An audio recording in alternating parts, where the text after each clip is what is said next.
Hi guys, മണി ഹബിന്റെ പുതിയൊരു വീഡിയോയിലേക്ക് എല്ലാവർക്കും സ്വാഗതം.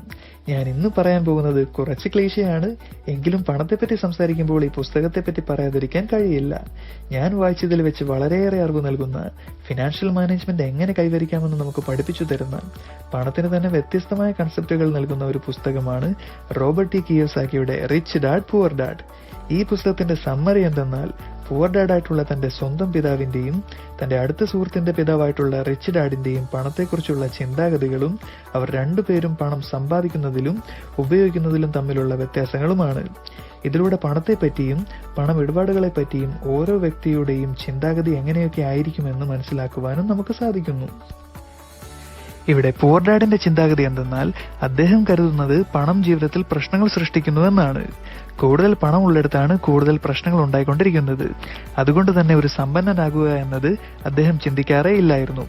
അദ്ദേഹം വളരെ വലിയ വിദ്യാഭ്യാസ യോഗ്യതയുള്ള ആളായിരുന്നു. അദ്ദേഹം വിദ്യാഭ്യാസം നേടിയിരുന്നത് വളരെ ഉയർന്ന ഉദ്യോഗങ്ങൾ നേടാനായിരുന്നു. എന്നാൽ റിച്ച് ഡാഡ് ആകട്ടെ, അദ്ദേഹം പണത്തിന് അതിൻ്റെതായ മൂല്യം ജീവിതത്തിൽ കൊടുത്തിരുന്നു. അദ്ദേഹം പറയുന്നത് പണം ജീവിതത്തിൽ പ്രശ്നങ്ങളല്ല, മറിച്ച് സന്തോഷവും ആത്മവിശ്വാസവുമാണ് തരുന്നത് എന്നാണ്. അതുപോലെ പണമില്ലാതെ വരുമ്പോഴാണ് ജീവിതം കൂടുതൽ പ്രതിസന്ധിയിലാകുന്നതും പ്രശ്നങ്ങൾ ഉണ്ടാകുന്നതും. ഇവിടെ റിച്ച് ഡാഡിനുണ്ടായിരുന്നത് വളരെ ചെറിയൊരു വിദ്യാഭ്യാസ യോഗ്യതയായിരുന്നു. പക്ഷെ അദ്ദേഹം എപ്പോഴും പുതിയ പുതിയ കാര്യങ്ങൾ പഠിക്കുവാൻ ശ്രമിച്ചിരുന്നു. അതൊരിക്കലും വലിയ ഉദ്യോഗത്തിന് വേണ്ടിയായിരുന്നില്ല, മറിച്ച് പണത്തെപ്പറ്റി കൂടുതൽ പഠിക്കുവാനും എങ്ങനെ കൂടുതൽ പണം സമ്പാദിക്കാം എന്നതിനെ പറ്റിയുമായിരുന്നു അത്. ഇവിടെ അതിനായി കുറേയേറെ റൂളുകളും അദ്ദേഹം ഫോളോ ചെയ്തിരുന്നു. അദ്ദേഹത്തിന്റെ ആദ്യത്തെ അഡ്വൈസ് എന്തെന്നാൽ, നമ്മളൊരു ജോലിയിലായിരിക്കുമ്പോൾ നമുക്കൊരു ശമ്പളം ഉണ്ടാകും. നമ്മൾ എന്നും ആ ചെറിയ ശമ്പളത്തിൽ തന്നെ ഒതുങ്ങാതെ കൂടുതൽ ശമ്പളം നേടാൻ ശ്രമിക്കുക. അതിനായി ആ ജോലി തന്നെ കൂടുതൽ നേരം ചെയ്യുവാനല്ല അദ്ദേഹം പറയുന്നത്, മറിച്ച് ആ ജോലിയിൽ കൂടുതൽ അപ്ഗ്രേഡ് ആവുക, പുതിയ സ്കിൽസ് പഠിക്കുക, അവിടെയുള്ള മറ്റ് ജോലികൾ എങ്ങനെയാണ് നടക്കുന്നത്, ആ സ്ഥാപനം എങ്ങനെയാണ് പ്രവർത്തിക്കുന്നത് എന്നൊക്കെ പഠിക്കുക. നാളെ ചിലപ്പോൾ നിങ്ങൾക്കും ഒരു സംരംഭകനായേക്കാം.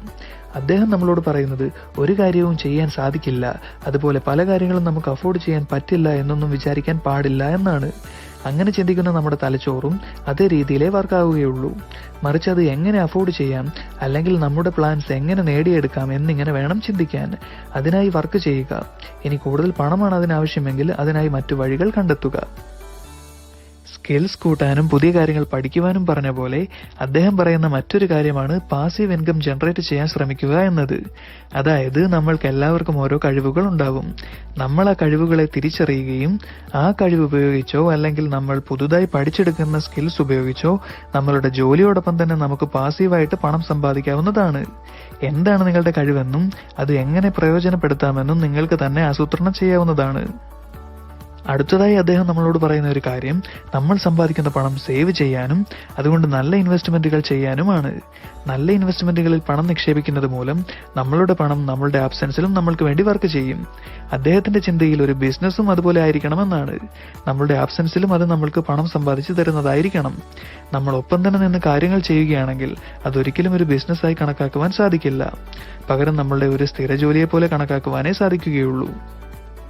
അടുത്ത ഒരു കാര്യമെന്ന് വെച്ചാൽ, നമ്മൾക്ക് അസറ്റുകളെ പറ്റിയും ലയബിലിറ്റികളെ പറ്റിയും നല്ല ധാരണ ഉണ്ടായിരിക്കണമെന്നുള്ളതാണ്. പലർക്കും അറിയാത്തതും അതാണ്. നമുക്ക് പണം സമ്പാദിച്ചു തരുന്നത് എന്താണോ അതാണ് അസറ്റ്സ്. അതുപോലെ എന്തിലാണോ നമ്മളുടെ പണം നഷ്ടമായിക്കൊണ്ടിരിക്കുന്നത് അത് ലയബിലിറ്റീസും. ഒരു ഉദാഹരണം പറഞ്ഞാൽ, സ്വന്തമായി ഒരു വീട് എന്നത് എല്ലാവർക്കുമുള്ള ഒരു ഇമോഷണൽ അറ്റാച്ച്മെന്റ് ആണ്. എന്നാൽ ഇവിടെ റിച്ച് ഡാഡ് പറയുന്നത് ഒരു തരത്തിൽ വീടും ഒരു ലയബിലിറ്റി തന്നെയാണ് എന്നാണ്. ഇനി എന്റെ പേഴ്സണൽ അഭിപ്രായത്തിൽ നമ്മൾക്ക് അത്രയ്ക്ക് ഇമോഷണൽ അറ്റാച്ച്മെന്റ് ഉള്ള കാര്യങ്ങളാണെങ്കിൽ അതിലേക്ക് പോകുന്നതുകൊണ്ട് തെറ്റില്ല. പക്ഷേ തീർച്ചയായും നമ്മൾ ആവശ്യമില്ലാതെ കാണിക്കുന്ന ആഡംബരങ്ങൾ ലയബിലിറ്റീസ് ആണെങ്കിൽ അത് ഒഴിവാക്കുന്നത് വളരെ നല്ലതായിരിക്കും. അടുത്തതായി അദ്ദേഹം പറയുന്ന ഒരു കാര്യം, നമ്മൾ ഫിനാൻഷ്യൽ ഫ്രീഡത്തെ പറ്റി മനസ്സിലാക്കണമെന്നുള്ളതാണ്. ഫിനാൻഷ്യലി സ്റ്റേബിൾ ആയ ഒരു വ്യക്തിക്കുണ്ടാകുന്ന ഒരു പവറും കോൺഫിഡൻസും അത് വളരെ വലുതാണ്. നമ്മൾ ഓരോ സ്റ്റെപ്സും അച്ചീവ് ചെയ്യുന്നതിലൂടെ നമുക്ക് അനുഭൂതി ആസ്വദിക്കാൻ സാധിക്കുന്നതാണ്. ഇവിടം കൊണ്ട് തീരുന്നില്ല ഈ പുസ്തകത്തിൽ നിന്നും നമുക്ക് കിട്ടുന്ന അറിവുകൾ. ഇവിടെ ഈ രണ്ട് കഥാപാത്രങ്ങളുടെ വ്യത്യസ്തമായ ചിന്താഗതിയിലൂടെ റോബർട്ട് ടി കിയോസാക്കി നമുക്ക് വളരെ വലിയ മെസ്സേജസ് ആണ് തരുന്നത്. ഞാൻ ഈ പുസ്തകം എല്ലാവർക്കും വേണ്ടി സജസ്റ്റ് ചെയ്യുന്നു. തീർച്ചയായും നിങ്ങളുടെ ജീവിതത്തിലും സാമ്പത്തിക സ്വാതന്ത്ര്യം ഉണ്ടാകുന്നതിനും സാമ്പത്തികമായ ഒരു ചിട്ട രൂപപ്പെടുന്നതിനും ഈ പുസ്തകം സഹായിക്കുമെന്നതിന് ഒരു സംശയവും വേണ്ട.